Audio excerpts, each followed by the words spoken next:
Je suis tombée sur une vidéo atroce. Est-ce qu'il y a des sous-cultures? Ben oui. Ça se dit pas, c'est pas politiquement correct, mais oui, bien sûr qu'il y a des sous-cultures. Donc là, vous vous dites que c'est pas possible de faire pire.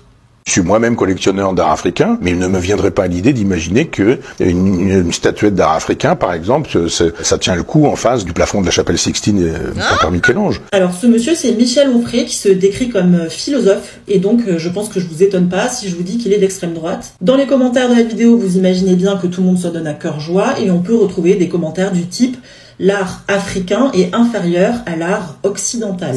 Tout le monde mélange tout, à commencer par le philosophe Michel Onfray. Je ne doute pas qu'il soit très intelligent, je m'étonne donc un peu qu'il confonde deux notions très basiques de la philosophie, l'art et la technique. D'un côté, la technique, c'est la maîtrise des outils, la connaissance des procédés opératoires, et de l'autre côté, l'art, c'est une histoire de créativité.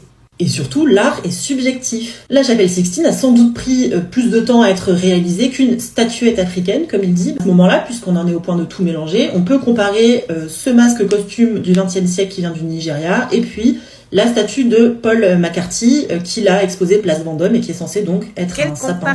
Alors quoi, l'art de Paul McCarthy est supérieur parce que ce monsieur est américain? Rien ne permet de le dire, tout simplement. Et surtout, rien ne sert de comparer l'incomparable. L'art, c'est une histoire de réception. Ça touche à quelque chose d'immatériel et ça ne concerne en aucun cas le temps passé de l'artiste sur son œuvre et puis la technique utilisée.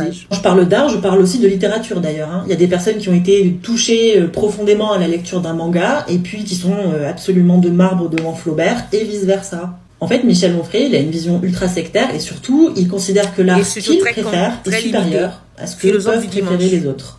C'est un peu dommage pour un philosophe et donc on s'étonnera pas qu'il puisse séduire des milieux sectaires d'extrême droite.